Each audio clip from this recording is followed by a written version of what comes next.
Hello, friends, enemies, and lovers of adventure. And thank you for coming back to the Heck Flame Club. Today we're doing something a little bit different. We're not doing our D&D campaign today. We're going to be talking, just me and Santi here. We're going to be talking a little bit about the Lord of the Rings, the Rings of Power, the Amazon Prime TV show. And we want to do some stuff like this every now and again, mostly put them up on Sundays on the podcast and on YouTube. We'll just be talking about random stuff that we like, we enjoy, you know, sometimes movies, TV reviews, sometimes just like what's going on, you know. We might even do some interviews with some characters, you know, like stay tuned, and we might just do a interview with Lord Bizwah, you know what I mean? So, you know. I'll have to come in like full costume. Yeah. War paint. Yeah, exactly. Yeah, man, come correct, you know what I'm saying? Go big or go home. Yeah, for sure. But yeah, so just a refresher, I'm Sam. I'm Santi. And we're just going to be talking, like I said, about the Lord of the Rings, Rings of Power. I'm not a huge, I'm a fan of the Lord of the Rings. I watch the Hobbit movies, watch the Lord of the Rings movies. I don't know a ton about it. I'm not an expert on the Lord of the Rings at all. I enjoyed the movies, you know, most of the characters. I mostly remember character names. I didn't know maybe 3 character names from the movies, other than Frodo and Bilbo and Samwise. You know, the true hero. Yeah, I mean literally though, most Sams are the secret main character of the entire series. Mm-hmm. Yeah, so yeah, I don't know most of those characters from the only ones I recognize, to be honest, are Galadriel, Elrond, and I can't even the dwarf king. The prince. I guess, prince, yeah, Durin. Yeah, Durin. But yeah, that's the only people I really recognize, the name wise, from the original movies and stuff, but. Yeah, but you know, I mean, I'm enjoying it so far. You know, there's 5 episodes out for those who don't know. Currently 5 episodes in season 1, and I mean, I think they're pretty good so far. It started off a little bit slow for me personally at first, just the first couple episodes. But yeah, what do you think? So you watched episode 5? Mm-hmm. Hell yeah! All right. I do my homework, guys. There's probably gonna be some spoilers when I talk about this, so just if you're really worried about spoilers, go watch it, and then you can come talk about it, and you can post in the comments if you agree or disagree with what I have to say, mm-hmm. or what Sam has to say. But okay, so for me, I'm not a big Lord of the Rings expert. Mm-hmm. I started reading the trilogy, and I couldn't really handle it. It was a little too slow for me, a little too much talking about grass and rocks. But I every few years I reread The Hobbit, because The Hobbit's a really nice, concise story, and I love it so much. Nice. I regretfully have not actually read The Hobbit. Yeah. I've only watched, the only Hobbit I've ever seen is the trilogy, the one with Martin Sheen, I think his name is. No, or Martin something. Freeman. Martin Freeman, thank you. Yeah. Martin Freeman. I thought it was good personally. Because I'm not I know there's a lot of people who were talking about it was only one book, what the hell? But I personally, I enjoyed it a little bit. I tend to enjoy the things that everybody super hates. For example, I was really into Jar Jar Binks when episode 1 came out. So I enjoy the things that most people would hate. But yeah, I mean, I enjoyed the Hobbit movie, but I've never seen the animated, or read the book or anything. But right, I could do a whole nother podcast on Hobbit, for real. I think it should have been 2 movies, and for the love of God, the Battle of the 5 Armies. Why were we focused on Thorin and the White Orc and not the Battle of the Five Armies happening over here.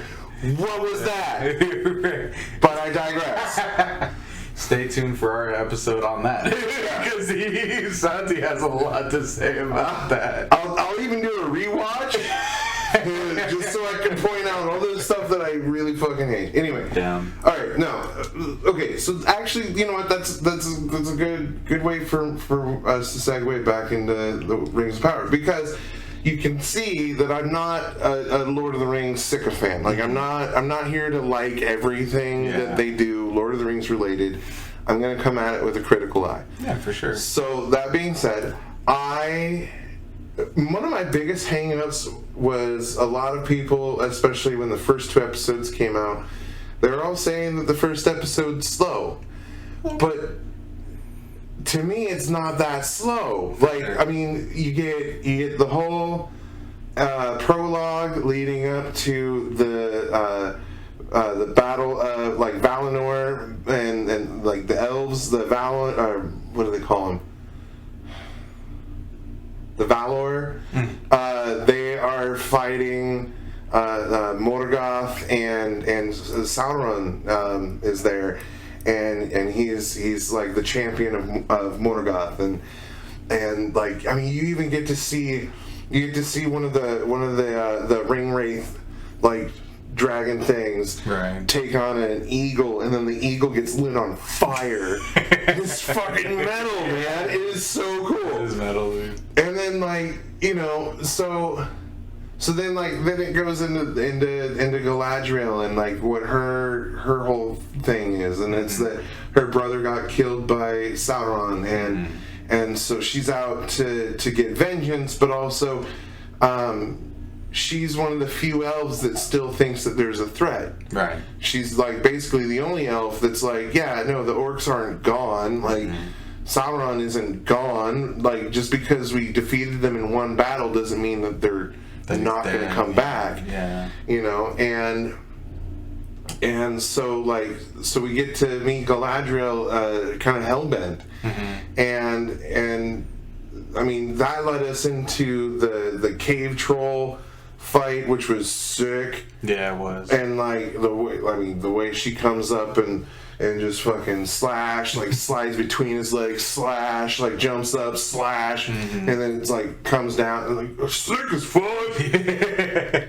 My biggest problem was like all of a sudden everybody wants to quit on her. Yeah. That's the moment where I'd be like, okay, we're good. Yeah. Like, let's keep going. Fuck it. Like our commander's a badass. Like, yeah.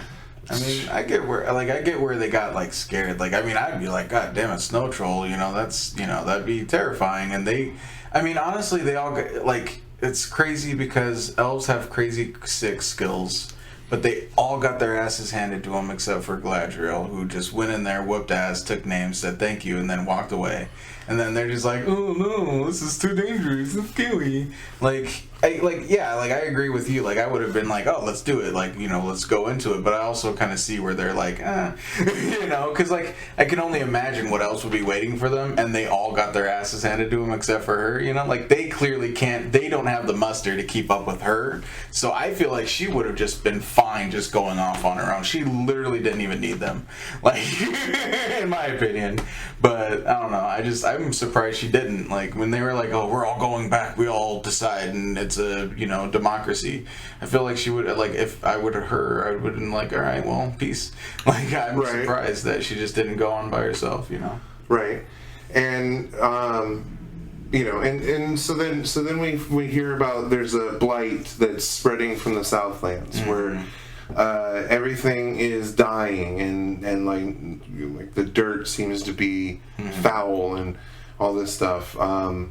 And we slowly get this reveal that the orcs are tunneling through the Southlands and expanding because they can't be out in the sun.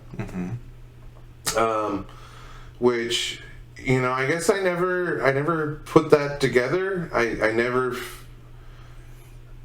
like, I don't know, maybe that's been a thing, but you know, it also makes sense that, you know, that's why Mordor is just like constantly in shadows clouds and shit.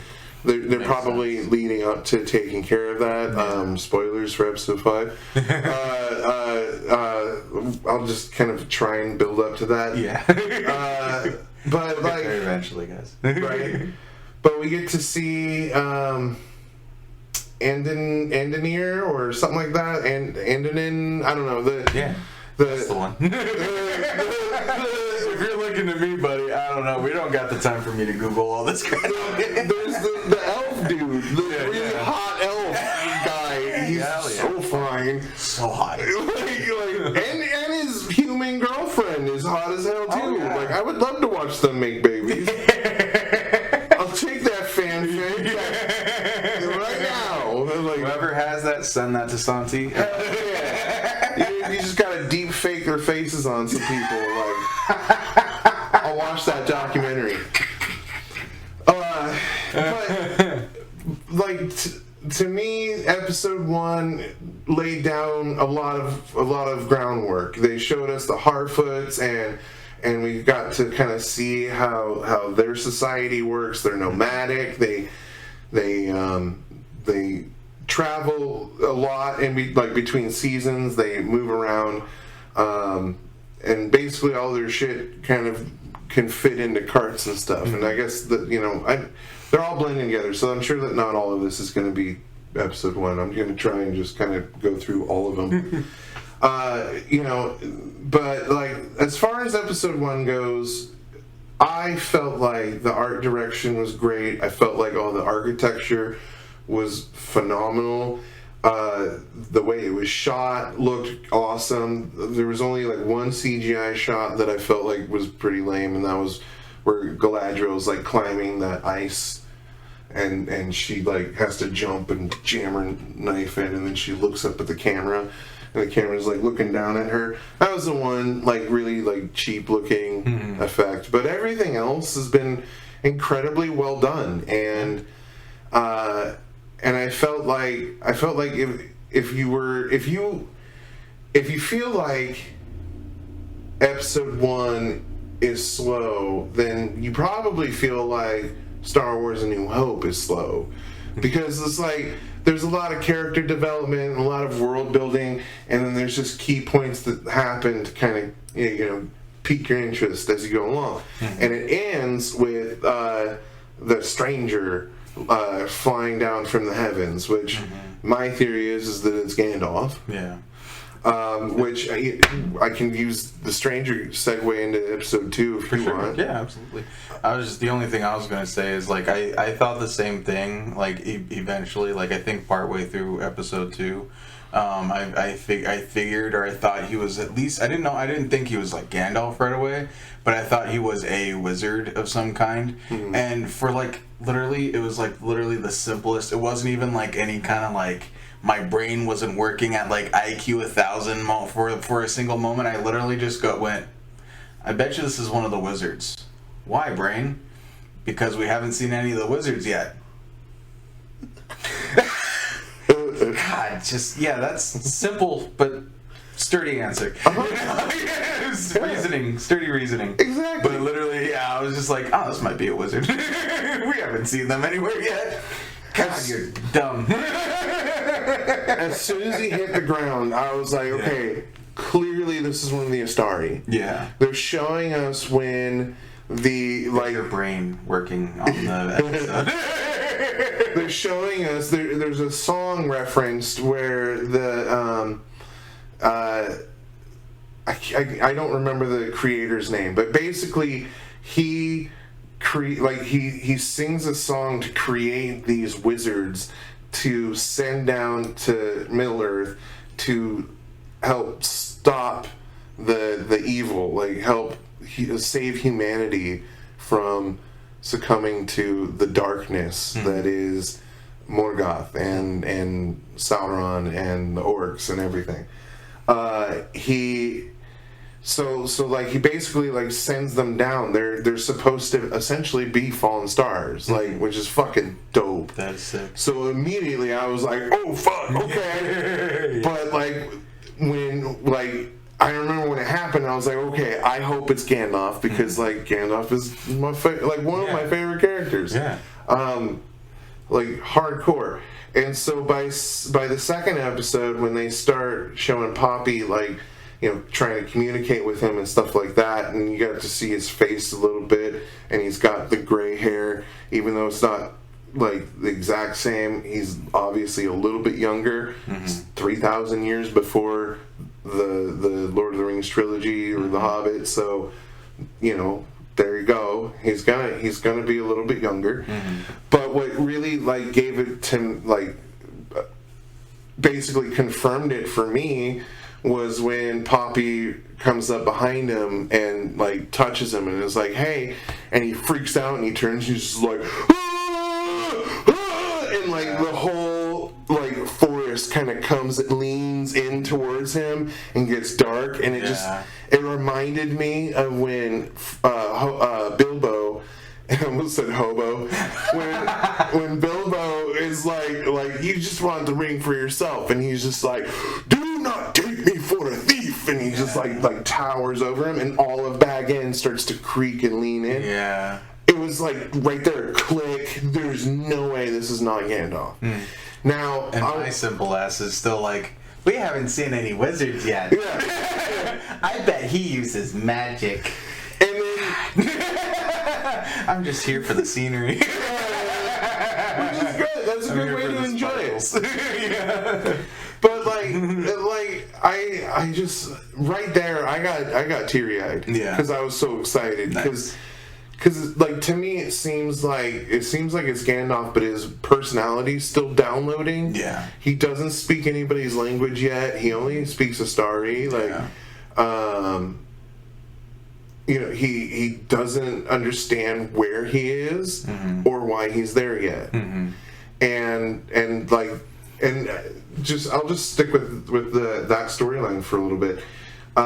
So like eventually Poppy kind of is just trying to balance her home life and taking care of this stranger, and eventually the stranger's revealed to her people. And like it's during a scene where we get to like really kind of understand a little bit more about their society, and they talk about the people that they lost during their last migration. And they actually, you know, they like say, you know, who it was, taken by a pack of wolves, you know, so and so lost in a landslide. And that's when we cut to Poppy's friend. I can't remember, or no. Yeah, Poppy's friend. Nori. So it's Nori's friend. Nori's friend. So Nori finds a stranger. There it is. Poppy is the one trying to tell her, like, don't mess around with the stranger. Like, you know. We got there eventually, guys. You can get out of the comments now. We appreciate your help, though. So like, you know, we find out that that's why Poppy's kind of like, you know, maybe a little bit more insecure, a little bit worrier, you know. Hanging on to Nori and her family as much as possible. Oh yeah. You know, and so like, and that actually, you know, that whole storyline leads to this scene. So in episode 2, there's a part where they're talking to the stranger, and he uses the fireflies to like lay out a constellation, and that's sick as hell. That was dope. It was so cool. But then the fireflies fell and they died. R.I.P. Fire. Bud Fires. Anyway, go on. Bud Fires. which a couple people pointed out that's their biggest reason why they don't think that's Gandalf. Yeah, because he killed something. Right. When you put that much magic, because he breathed magic into them to control them to, you know, make the constellation. Putting that much magic into such a tiny vessel, yeah, it's probably going to overload it. You know what I mean? Like, burst their little heart. Yeah. Aw. Give him little heart attacks. Yeah. Like that one. Tiny little baby heart attacks. They're just like, I'm coming, Elizabeth. but oh my god. Oh, poor buggies. Little fire butts. I mean, yeah, like putting that much I mean, it was most likely on accident. Like I almost guarantee you, like, I can't say for absolute fact just because I'm not a writer on the show. I don't know any of the writers, and I can't like for sure say that he felt bad about it and didn't mean to. But I almost guarantee that he felt bad about it and didn't mean to. But that's the best part. Is episode 5 we get to see that. Yeah. There's a part where Nori is explaining to, like, she's just talking to the stranger. Mm-hmm. You know, just trying to teach him their language by just, like, bullshitting with him. And she starts talking about, like, we migrate because it gets cold, and so we head to, like, warmer lands and stuff like that. Mm-hmm. And, but there's all sorts of perils. And he's like, peril? And she's like, yeah, like, danger, like things that hurt us, like wolves and all this stuff. And then he goes, I'm peril. Yeah. And it's like, you're not peril, buddy. He's like a toddler, and he's starting to figure it out. And he's like, I hurt things. Yeah. And so you're right. He does have a soul. He does feel bad. And like, I don't know. I just, maybe some people would find this whole journey a little bit slow, but it keeps hitting for me. Oh yeah, absolutely. I mean, like the only episodes I personally found slow were like maybe the first couple, kinda like. Only because I didn't it was mostly just because I didn't know the significance of most of the stuff. So that's partially why it was mostly slow for me. Fair. The possible Gandalf that's our theory, but I'm gonna go ahead and call him Gandalf. Right. Our possible Gandalf falling from the sky and all that. My only thought at first when I first saw it was like Sauron. Duh. What else would it be? It's fire all around him. Sauron, duh. But then, as time goes on, I'm like, probably not Sauron. Right. At some point I was like, probably not Sauron. Like, I didn't get to the Gandalf, bit. Like, I'm just going, that's your theory and I'm going off it. But, I didn't think Gandalf at all. I just thought that's definitely got to be a wizard or something. Mm. But, yeah, I felt like the first episode was a little slow just because it was a lot, I don't know. For me, it's a lot of talking, you know what I mean? Right, and it's all the world building exposition. Right, and again, I didn't know the significance of most of it. Mm-hmm. And so I'm just going again, just enjoying the surroundings. You know what I'm saying? Right. But I'll take this as an opportunity to go into the Elven Watchtower. Mm-hmm. So we get introduced to a human village that is near an elven watchtower, and these elves go out on patrol. And the humans have issues with this because they're constantly getting policed. We basically find out that humans, there were some humans that sided with Sauron, and the elves are weary of that. They're trying to suss anybody out that might be forging weapons for the orcs to come back and stuff like that. And so, humans are a little bit annoyed. They're kind of reticent towards these elves that come in and ask questions and look at shit and then bounce for a while. And and it doesn't help that elves kind of tend to be a little emotionally vacant. So they just aren't connecting on a level. Yeah. And personally, I love that. I think it's so cool. This is far enough back where, to me, it just kind of makes sense to have these different races sort of keep separate. And just kind of look out for their own. Yeah.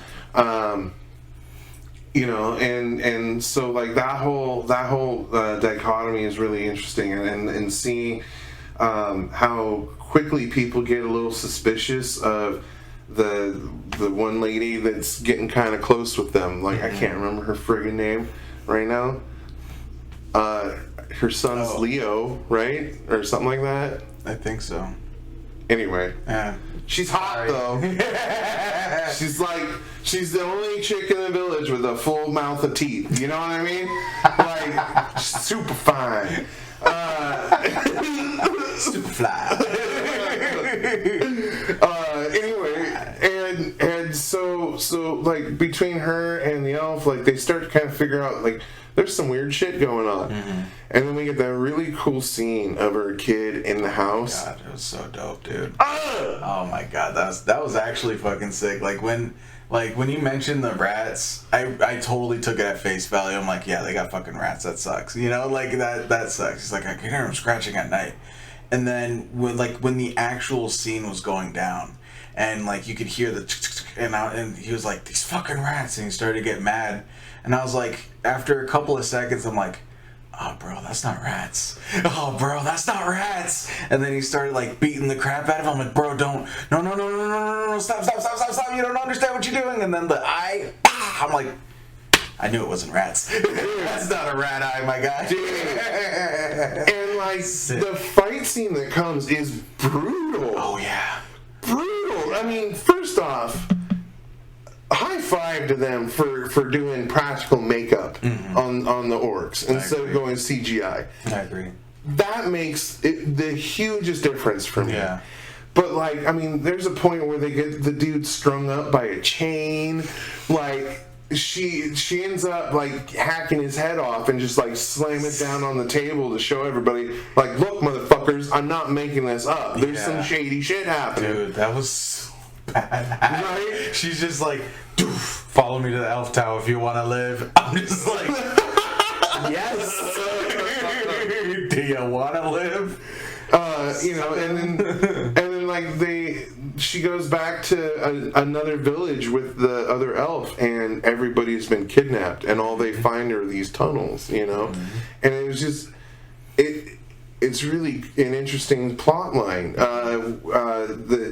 When the elf goes down into the tunnels and he starts like, you know, crawling through, like, that's a big fuck no for me. Oh yeah, absolutely. I don't want to do that shit. That's scary as hell, especially when he has to like crawl, like combat crawl through tiny little spaces. Yeah, like, no, I'm a fat dude. I get stuck. Yeah. Honestly, I personally went under a house one time, helped a friend with his foundation and stuff. Yeah, we had to fix it a little bit, but he asked me to help him. I said, screw it. We got like these hazard, whatever, those jumpsuit things on. Yeah. Went underneath his house. We were under there for maybe, I don't know how long, 10 minutes maybe, and then after a while I couldn't. I started to breathe heavy. My chest was hurting so much, like from my heart just pound. I couldn't be in there anymore because it was bugs and Damn. it was water. It's like flooding because it's shit. It's snow. It rains like 6 months out of the year, or 9 months out of the year, and so yeah, there's like some like mud and water and bugs and it was just like there was like maybe this much space that I was just crawling through and just no, thank you. And like when he was going through there, I'm just like, yeah, dude. yeah, I would be like, I don't care about duty. I don't care about these humans. I don't care about nothing. I'm going to fucking home. You know, I'm gonna go home. My big note moment is when he swims. When he's already underground and then he swims under the water. Oh no, thank you. Like, fuck that. Dude, no thank you. Like, because you don't know how long it's going to take before you find a spot to put your head up. Yeah. Dude, no, people, look, okay, honestly, guys, people die that way, okay? Yeah. Just a serious warning. Like, 9 times out of 10. Yeah, there are actual, like, underwater cave systems. Okay, maybe Please. not 9 times out of 10. I mean, a lot of times. We don't know the real statistics, but I'd go with 9 times out of 10. Better safe than sorry. Yeah, man, unless you really, really, really know what you're doing, really have everything figured out, safety equipment, everything like that, know where the air pockets are. Don't swim through underwater caves as much as you can unless you got the equipment for it. I wonder how many people actually end up in that situation where they have to. Literally. Oh my God, dude. If you find yourself where you have to, well, good luck and stop watching this video and get to swimming, sucker. No, get it anyway. But yeah, so that was a big note for sure. Right, and then he's sitting there watching his bubbles are kind of bloop, bloop, like something's following him. Yeah. Oh no, and then you get that great shot of the hands just coming out of the shadow. So cool. He's just backing up and think he's against the wall and just whoosh, and just oh no, thank you, dude. So dope. It was sweet.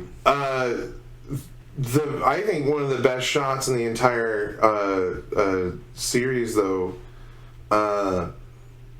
comes with Galadriel and her storyline. So in episode 2, at the end of episode 1, she's basically been shut the hell up. Like the Elven King is like, it's all good. Like, thanks for trying. Yeah, dude, but so dismissive of her.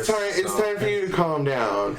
And so they throw her on a boat and they start sending her back to Valinor, which is essentially like Elven heaven. Yeah. They're like, you're gonna fuck off Valinor and you're never gonna come back. So just be like happy, yay, you graduated. Yeah, yeah, basically. But it's like they're just trying to shut her up because she's stressing everybody out. Yeah. You know, and so you get that whole buildup of her like deciding to just jump from the ship. Yeah. In the middle of the ocean. Yeah. And it was like in the middle of the boat being like literally in the middle of the boat being taken to Valinor. Right. Literally, it was like they're like, hold hands, here we go, everybody. We're passing through the veil. Yeah, and she's like, fuck it, and I'm just like, what? Yeah, like what are you gonna do now? Literally, like that was the one decision I thought, because like I was like when he was like, oh, you're gonna go to Valinor, I'm like, she's not getting on that boat, and she got on the boat. I'm like, bitch, why are you on the boat? We know you're not going to Valinor. Right. We know this. Well, yeah, and she jumped off, and I'm like, now what? Yeah. Like, literally, you're just gonna swim in the ocean? Silly. Well, she did. Silly goose. And she did. She swam for quite a while and then God knows how long.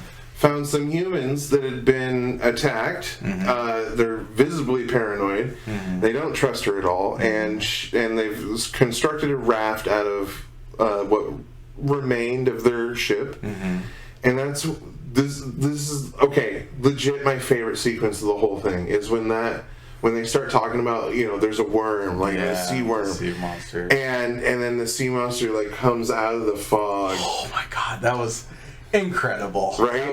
That was absolutely my favorite shot of that episode, because literally, like, and it put the question in my mind when that happened, like, out of the shadows just come that, you know, that's those sails, and they're like, oh, it's a ship, we're saved, and then you could see the fins behind the sails and in front.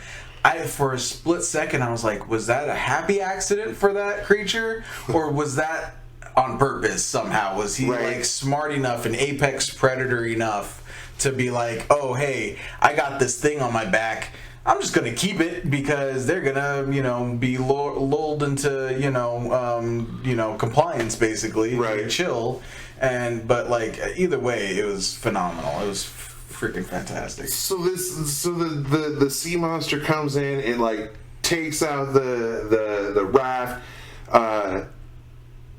Galadriel jumps away from it, and as she's swimming away, the camera does this genius move where it's like pulling away from her as she's swimming towards it, but it like dips under the water and you see the sea monster moving behind her. Oh, yeah. And it looked so real. Yeah. And then the camera pops back up and you just see the fin above the water. Yeah. And then it pops back down and you see the tail disappear. Yeah. And then it comes back up, and that's when she meets she met Halbrand on the raft, but he's separated himself, and so the two of them end up in Numenor. And Numenor is a fishing-based economy. They're all about naval prowess. They try and have an efficient navy that knows what they're doing and stuff. We get a couple of interesting things. Okay, so this is one of the plot lines that bothers me is Halbrand decides that he wants to start smithing. He wants to try and build himself a little niche in this new society. He's one of the men from the Southlands, but now he's found himself in Numenor, and he wants to start a life. So he goes to the smith, and they're like, "Yeah, you're not gonna smith anything for us unless you have a guild pin." Yeah. So he goes to the bar, and he's trying to figure out how to steal a guild pin. from a dude that lives on an island with a very limited population. Yep. And he even makes friends. Like, he even gets them all happy. They're all drinking together. Yeah. Why not just ask for a fucking job? Yeah, literally at that point, just be like, hey, man, like, I'm looking for a job. Like, you know, I know, you know, because they had, I mean, at first, you know, when they saw him there, they were like, hey, what are you doing? This is our place. You're drinking our beer. What are you doing? And then eventually, yeah, by like after, you know, however long, he literally was just like, oh, like, we're buddies now. And like, you know, he dipped out, you know, and then just took his freaking, you know, Smithers pin thing, whatever. Right. And it's just like, what are you doing, dude? Like, you had your in. Right. You literally, like, you were networking. You were doing it. You were doing exactly what you were supposed to do. 100%. You were making friends with the crew, like with the boss, with the, you know, with all, you know, you're making friends with your coworkers outside of work. Like, it's perfect. You're literally doing what everybody wishes they could do when they start a job, you know, or looking for a job. And like, oh, I'm already in with like literally the entire freaking operation. Right. And then he just goes and screws it all up, and then, you know, like goes and gets his ass kicked at first, and then goes and whoops all their asses. Like, Again, another brutal psychopath. fight. Yeah. Like, you know, and it's funny because there's been a couple of times where I've seen people comment that, like, this feels a little bit more brutal and stuff. And really, in comparison to the Lord of the Rings movies, there's a lot of brutal violence that happens in those movies. Most of it happens to orcs. Yeah. And so that's kind of how you get away with it. Yeah. It's just like the way that Star Wars gets away with a lot of their most gruesome violence is when it's done to a robot. Yeah, they're decapitating robots and cutting their arms off, and but you're not even seeing like motor oil spill out. You're just seeing sparks happen, and then it's like, oh, the thing falls down. Like, yeah, it's what all like tons of movies and all that do. They have to dehumanize or unhumanize the enemy, so that way, you know, nobody feels bad that they're just, oh, they're killing people. You know, just like, you know, we don't think about, well, Batman and Spider-Man, all these people, they're killing people. You know, people aren't supposed to be knocked out for 3 days. More than 10 seconds, I think. Like, otherwise, it's a lot of problems. Yeah. But yeah, I mean, you know,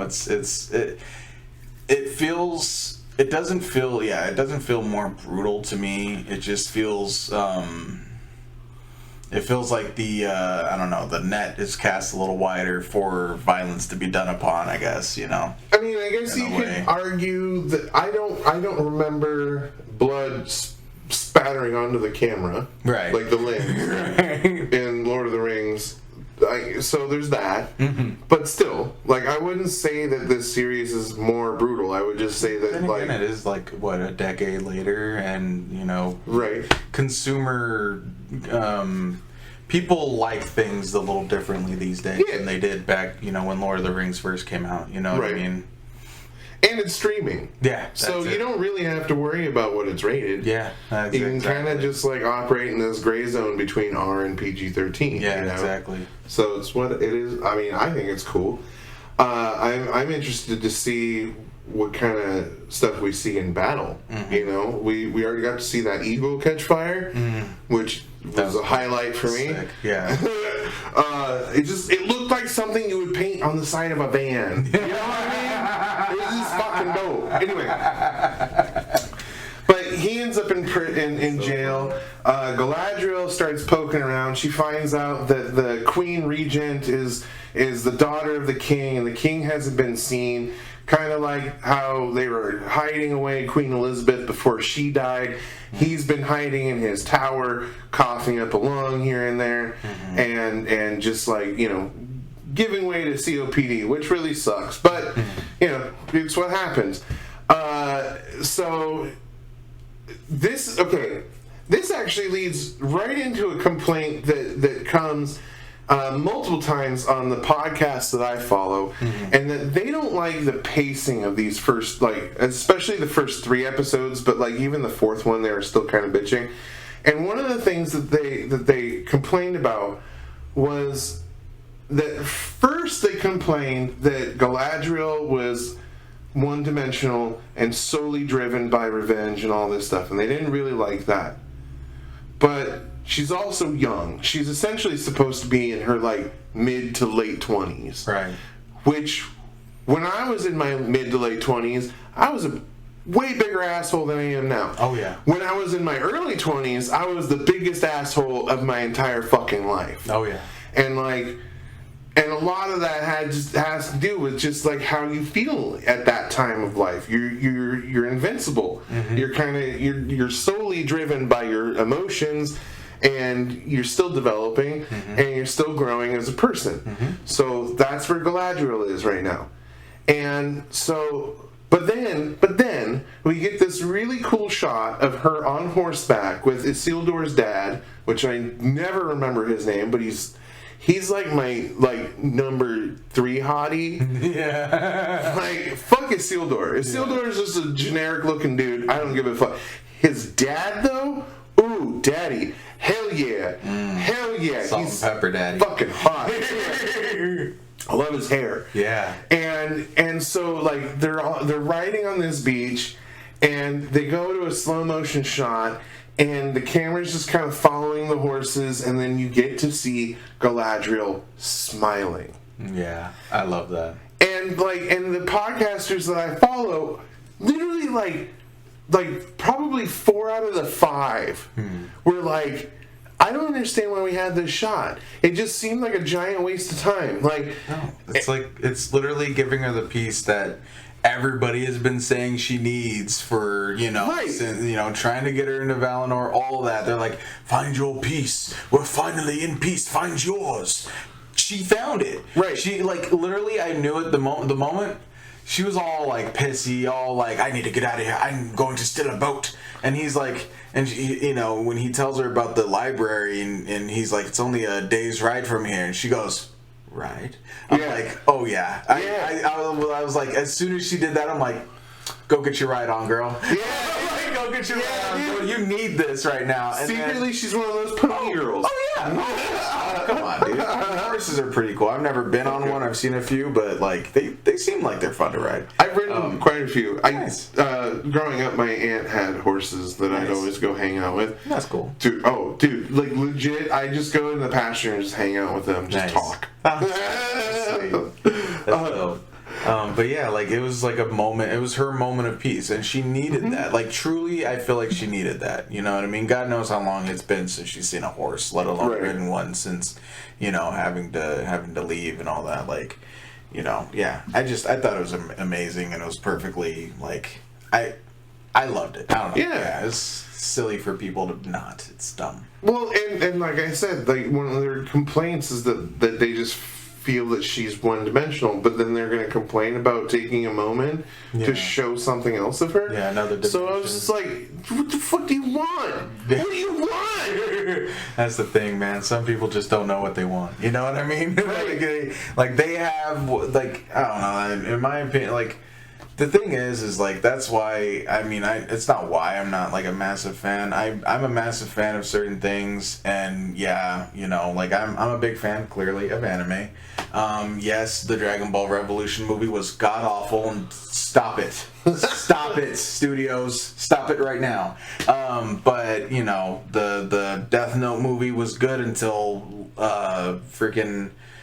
L pulled out a gun. Spoilers, don't watch it. Like Death Note, do not he literally anyway, that's another podcast for another day. The point is that I am a fan of things. I do get, frustrated, and I do have I personally, sometimes have a little bit of an idea of what I think would be cool to see, going into these things. But if I don't see them, I'm not disappointed. If it's bad, then I'm like, my idea was a little bit better. But if it's good, I'm like, oh, that was way better, than what I had thought. And I, going into this show, I had no expectations whatsoever again, because I'm not a super duper fan. But it I don't know. I think the people who are mad at literally everything, every decision that's made, they have an idea in their head of what they want it to be, and they're mad that it's just that they're not in the writer's room. You know what I'm saying? Come on, man. Don't get mad. If you're gonna get mad about it, screw it. Like, you know, make your own version that's going to be awful and janky and like the $2 bin version of Lord of the Rings of Power, but do it yourself if you want. You know, if you want your story to be told that badly. Shoot. You know?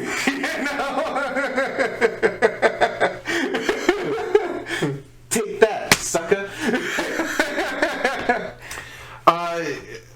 Well, I'll go ahead and talk about this then. Mm-hmm. One of the things that has popped up on social media. Just one quick thing is I kind of in episode 3, I did appreciate that we got our introvert anthem from the Half-Foots. The Harfoots. Yeah. When they're traveling, their mantra, nobody knows our troubles and nobody wants to. Like, that's the introvert anthem right there.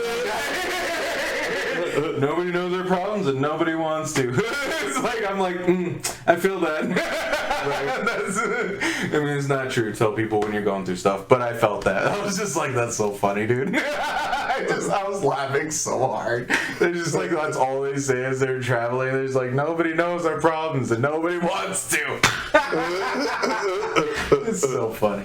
Anyway, I'm sorry to interrupt, but yeah, I just thought it was so funny. I think that's actually a really good example of carrying on some of the humor that Tolkien put into his writing. I agree. The Harfoots are like an early version of the Hobbits, and the Hobbits are supposed to be like the country folk of particularly Ireland. Yeah.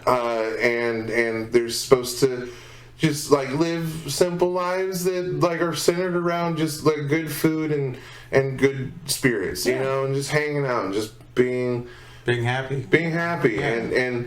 And so like we get this really cool in episode 5 we get the really cool montage of Poppy singing that song, and then you get shots of like where they're traveling on the map, and then they show you the landscapes and stuff.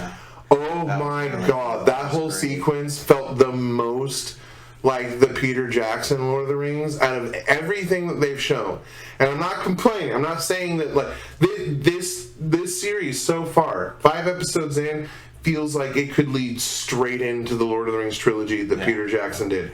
The design of the armor, the set designs, all the architecture, everything looks so much like the Peter Jackson trilogy. I don't know if they're like doing that on purpose. Mm-hmm. I don't know that this is supposed to be in that same canon, but it could be, and that's what I appreciate about it. Yeah, I'm willing to set aside that question and not worry about it because it's so similar that it's like, okay, either way, like either you guys cut it off after the 5 seasons that they want to do. That's what they're saying that they're going to do, and I don't know that it's going to cover the actual Lord of the Rings trilogy either. I don't know.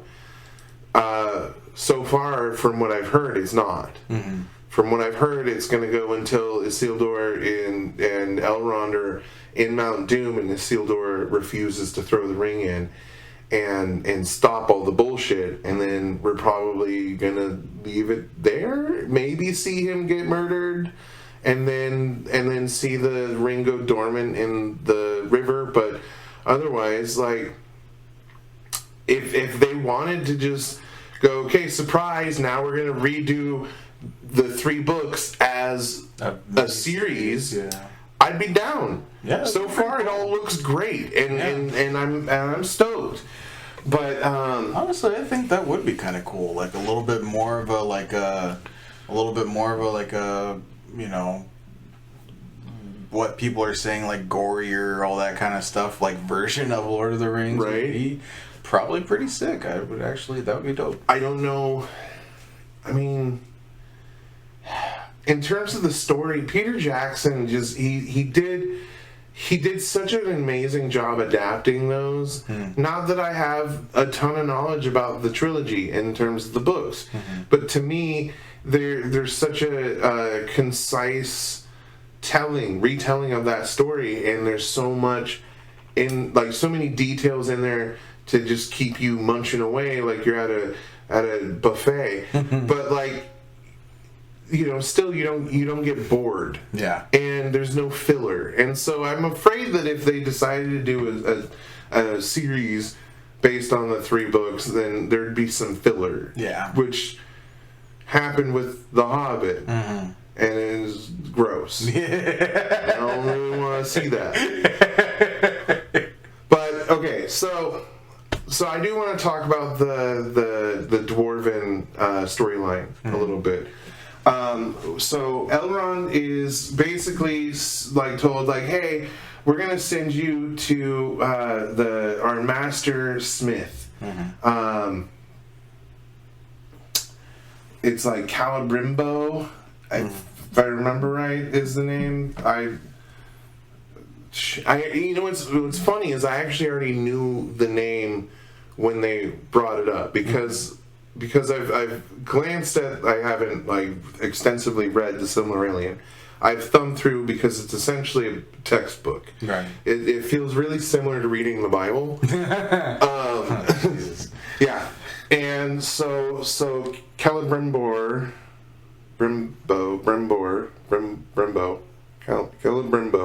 Calibiblo. Yeah, something like that. He pops up in that.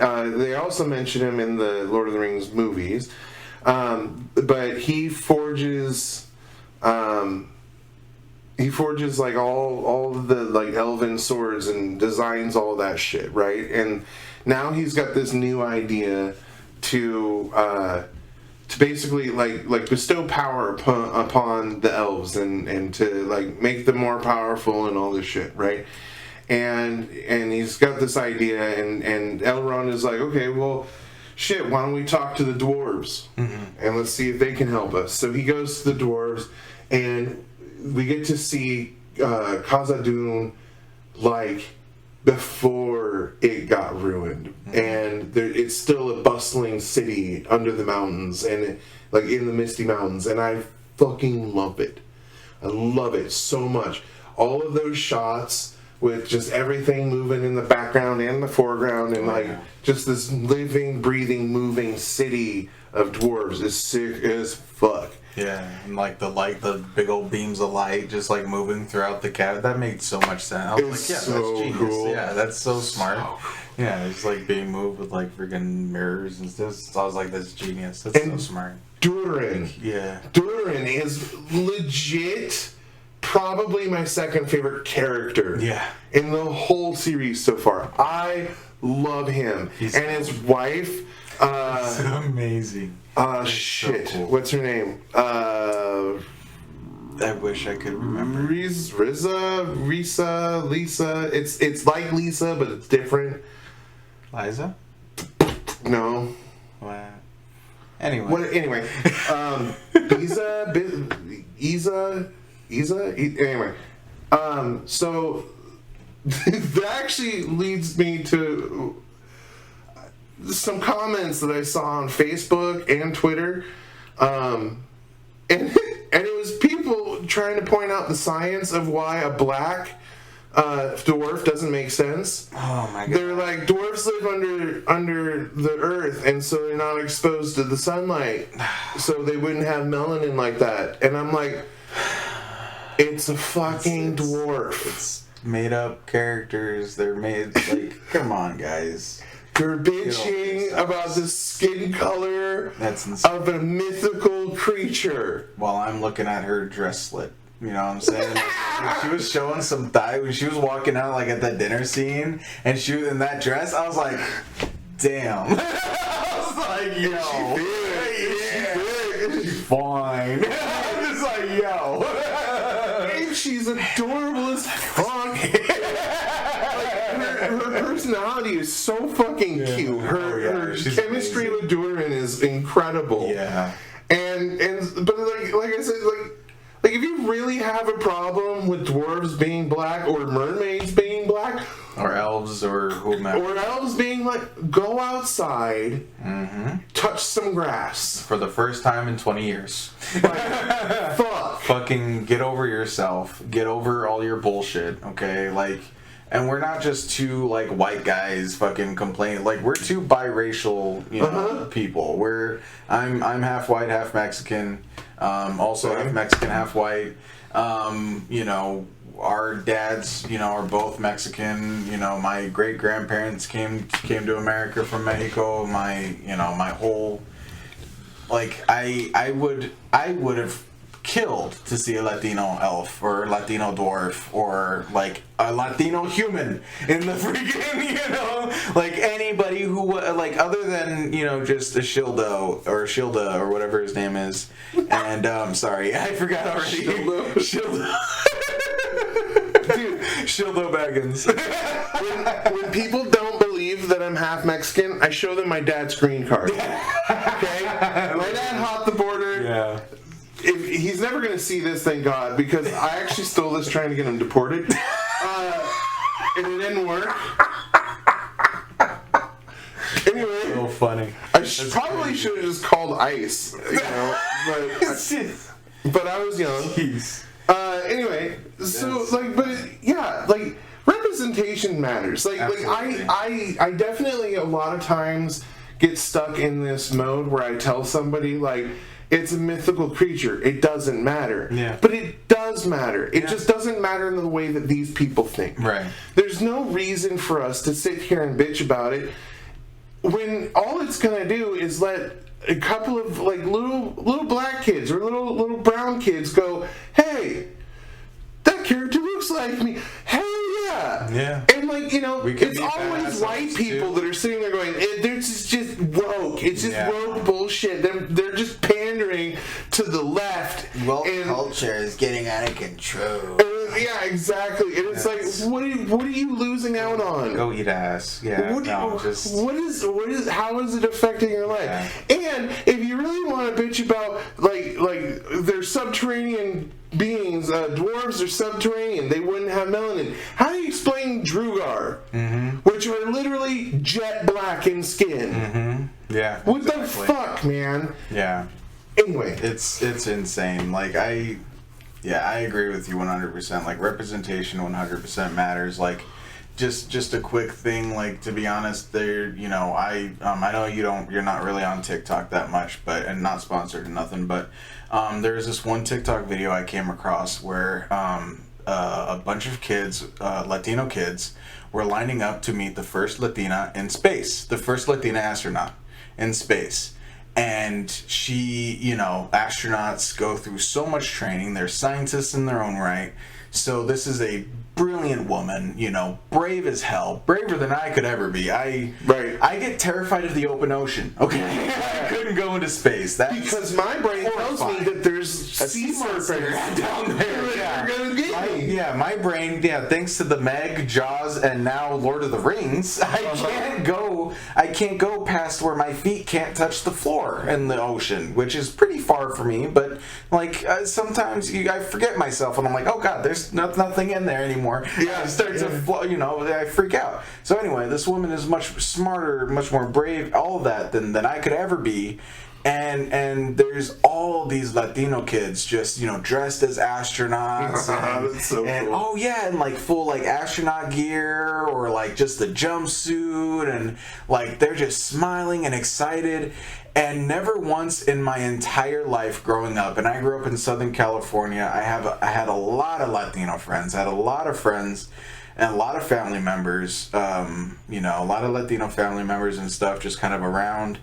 And not once did anybody, whenever anybody asked what we wanted to do growing up, whenever anybody asked anything, I truly don't remember a single one being like, I want to be an astronaut, I want to be president, I want to be a politician of any kind, I want to be anything other than what we saw. Like, we saw some Latino doctors, some of them want to be doctors, things like that.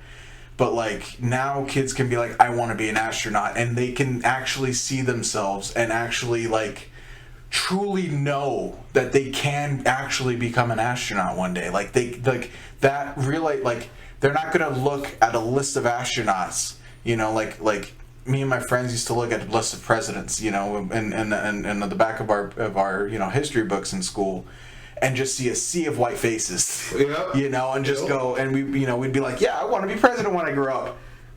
You know, like, fat chance, son, you know, but now, you know, Obama, you know, but that was before Obama, and then Obama happened in, you know, 2008, and that changed everything, you know, black kids could, you know, were finally like, yeah, I can be, actually be president, you know, because, like, we would literally be like, yeah, we'll be president one day, look in the back of the book, and literally be like, maybe not, you know, because look at all those white guys, you know, so, like, it was kind of the same thing, like, you know, you look at a list of astronauts and go, maybe not, you know, because I think there's maybe, like, 1 or 2, you know, black women or something that went to space, and, you know, I'm sorry if I'm, you know, if I'm missing out on some other, you know, folks and ethnicities and stuff that went to space, but, like, I'm not a huge, you know, expert on astronauts or anything like that, but, like, you know, I just, it's important it may not be important for you, it may not be important for your kids,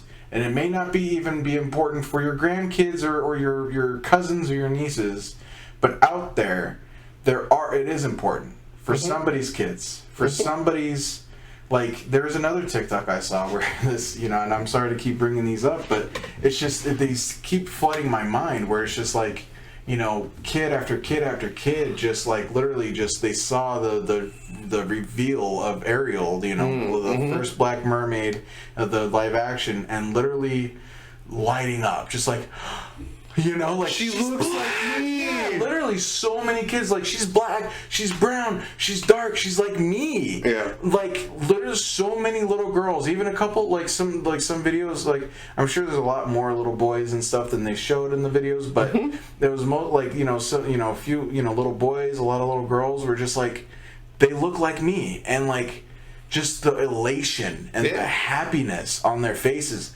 Why would you want to take that away from them? You fucking animal. Yeah. You know what I mean? Like, seriously. Stop. With science. Oh, fuck you with your science. It's a fucking mermaid. It's a fucking dwarf. It's a fucking elf. Fuck. Just, who cares, dude? Just let people have what they... Jesus wasn't white, man. Right? He was Middle Eastern. He was probably fucking either brown or black. He was not white. You know what I'm saying? Like, not at all. Definitely brown. Yeah, and like, hella brown. it's insane. Like, anyway. You know, I mean, it's insane to me, you know, the how much people, you know, care about the skin color of made up creatures, that, like, in a negative way, you know what I mean? Right. It amazes me that people are like angry about it. It's insane. But yeah, I mean, I think like I said, I think I keep wanting to say, every time I go to say the prince's, the dwarven prince name, I keep wanting to say Drumar, or one of our players. One of our characters from our D&D campaign, which you should check out on Twitch and on YouTube on Mondays, or on Tuesdays. Yeah. So I keep wanting to say Dramar every time. I'm just like, Dramar, no, fuck. But yeah. Anyway, Doran. Yeah, his wife is hot. She came, that cocktail dress, bro. I was like, yo, come here. Come out of my phone. Come here. So hot. Want to touch the hiney. All right, we're done being men now. Yeah. Moving on.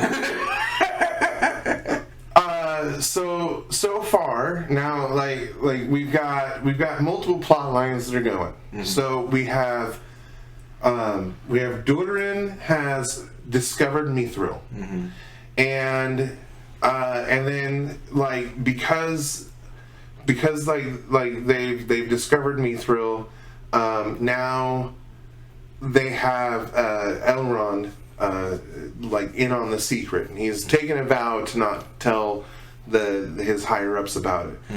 But turns out that the Elven King already knows about Mithril. Yeah. And he already had a theory that they were gonna find it. I kind of saw that coming. Like when Durin first showed, like when he first revealed the Mithril, and you know, Elrond was like so amazed and everything, and he swore not to say anything. I'm like, you're gonna. there's going to become a point at some point in the next couple episodes or in the next episode. I didn't think it was going to be so soon in the next episode, but I was like, in the next few episodes, there's going to be a point where you're going to have to I thought for sure he was just going to betray Durin, and like that was the whole the whole friction between dwarves and elves. I was like, for sure, I was like, oh, duh, like I see where this is going. And then like when Elrond came clean and then they agreed to like work on it together, I'm like, oh well, now I don't see where this is going. Right? This is very interesting. And I love that whole scene. Like, first off, Durin spinning this bullshit story about this table that they're eating at and how it was only ever meant to be used religiously and shit. That's awesome. And then everyone's like, dude, you made that up about the table, didn't you? He's like, we've been wanting a table for years. Like, that's so funny. That was so funny.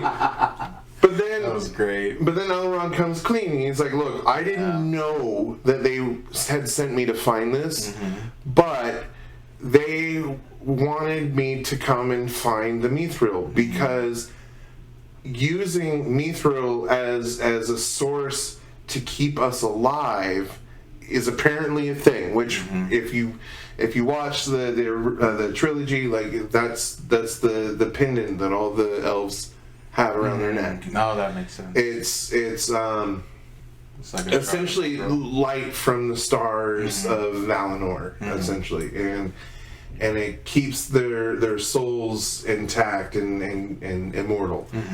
And so, like, you get this great scene of Elrond being like, look, like, the fate of my people rests in your hands. And say it again. The fate of what rests in his hands. I love that scene, dude. So funny. Dude, I'm telling you, like, he's like my favorite character. I mean, I would say that give me the meat and give it to me raw. When he said that, I'm sorry, I didn't mean to. No, you're right. I just that popped into my head. And I was like, phrasing, bro. Sorry, go on. He wants you to raw dog it.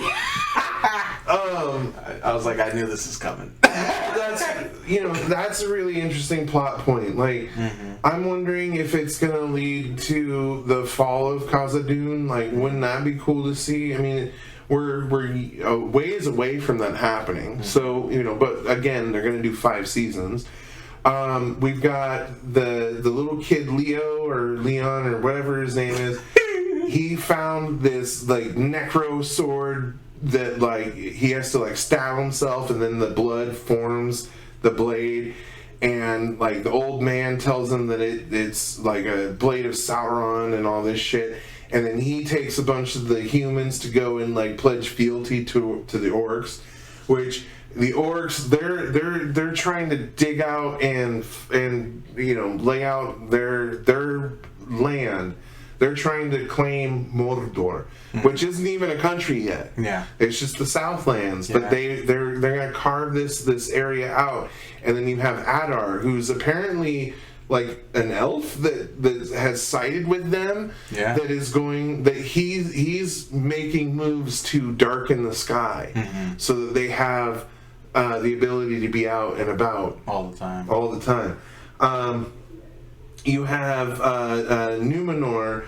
They got rallied by Galadriel and now Halbrand is helping to move them to go stop this spread in the Southlands. You have the elves are aware that this blight is spreading throughout Middle Earth and is actually poisoning their like life tree and everything, and so and they're fading with it as well. We're leading up to what feels like it's going to be our own little mini Helm's Deep, where they're in this tower and they're going to get sieged, and then probably what's going to happen is Numenor is going to show up, right at the last minute and save them, and we're going to find out that the storyline of Numenor is like happening a little bit ways back, it'll probably be one of those things where there's like, yeah, we've been at sea for a few days and here we are now. We have the Harfoots and the Stranger, and now like some weird like priestly looking people have found where the Stranger has landed, and like this dude, like he looks like a pissed off Marshall Mathers. Like Eminem has shown up, and you know, but I don't know what's going on. Like I think. There's part of me that thinks that maybe it's something to do with Sauron, and maybe he's Saruman. Mm-hmm. Maybe he's a young Saruman, but like I don't understand why Saruman would be so young compared to Gandalf. But you know, who knows? We'll find out.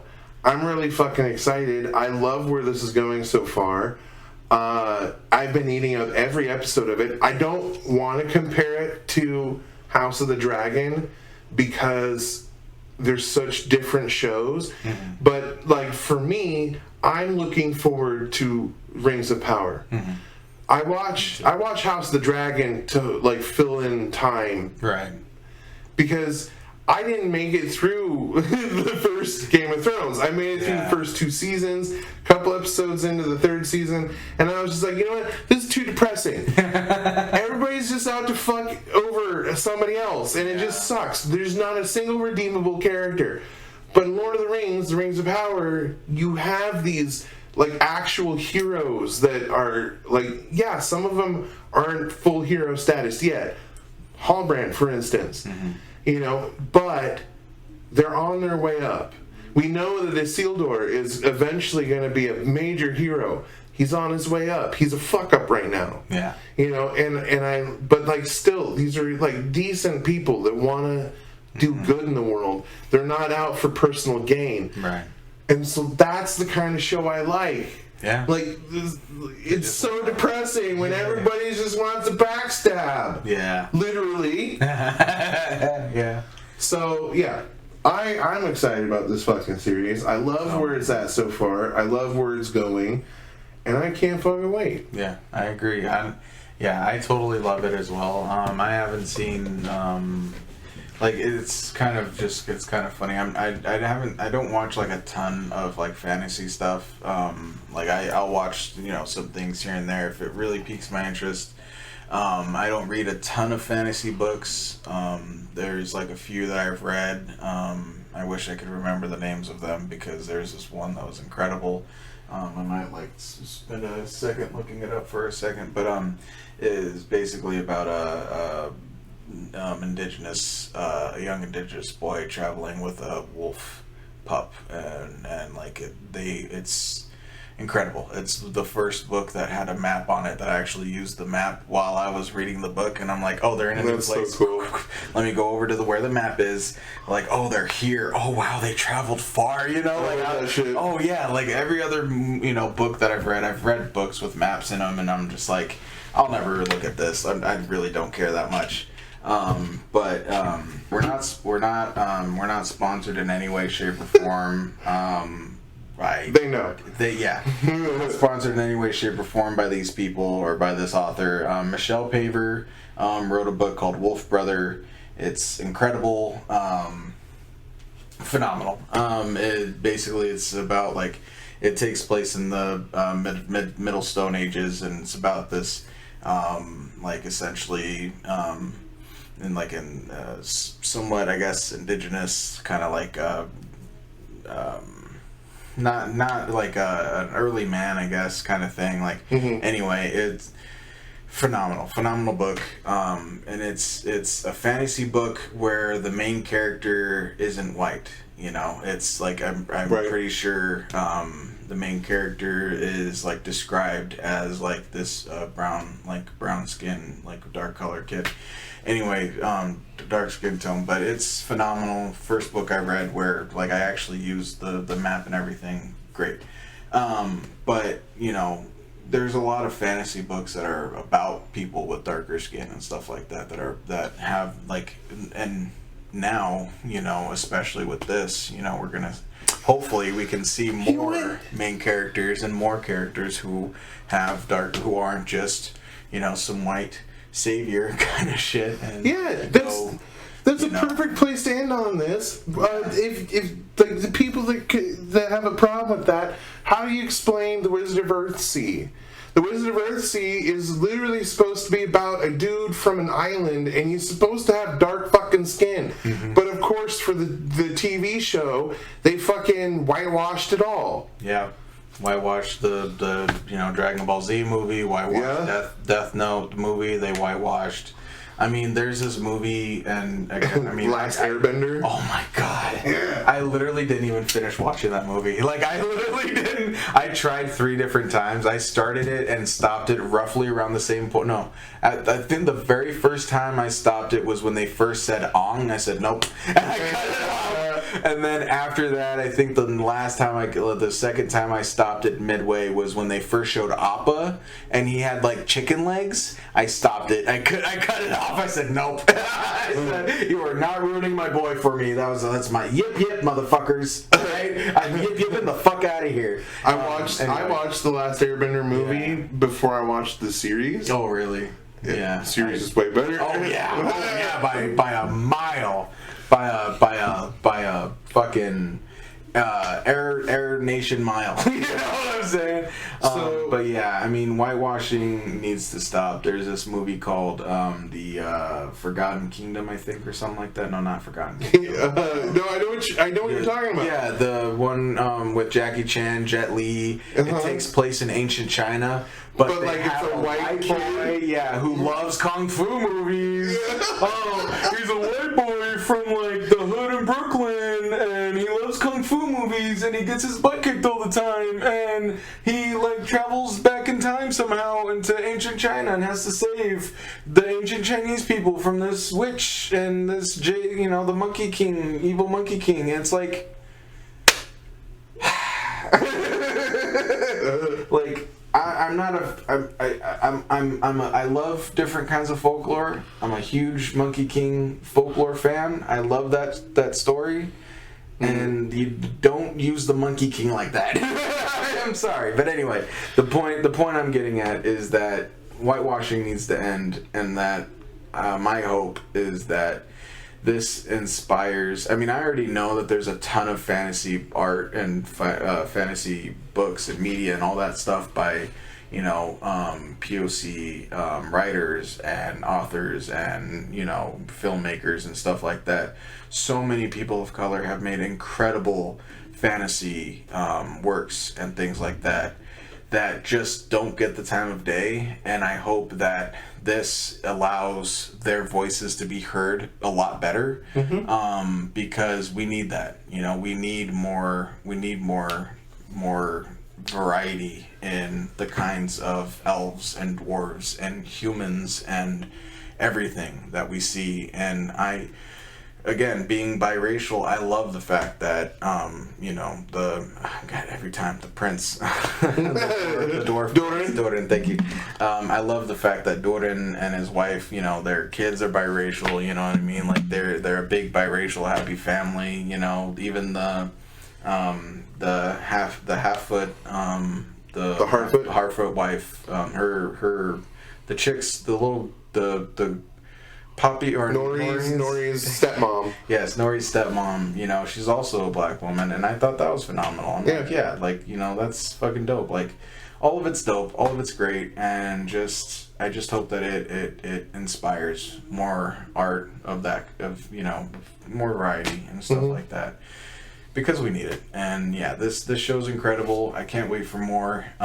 We'll probably if you guys want, leave some comments, leave us some likes, all that good stuff, and we can do a wrap up of the final episodes. We got 3 episodes left. Yeah, of the season. Yeah, we can we can go ahead and do that, and kind of do this like a little halfway point and end point of each, season. I think that would be dope, just to kind of see how it progresses and stuff. But let us know what you guys want to see and stuff like that. These kind of videos, our little, talks and stuff will be out on Sundays on the podcast and on YouTube, and you can check us on Mondays at 7 p.m. on Twitch. So we'll be doing D&D live there, and then those edited episodes will be on the podcast and on YouTube on Tuesdays. So don't miss those, and go ahead and subscribe to our YouTube channel and stuff like that, and give us a follow over on Twitch if you want, and download the episodes on anywhere you get your podcasts. All right, thank you guys so much. Bye bye. Good night.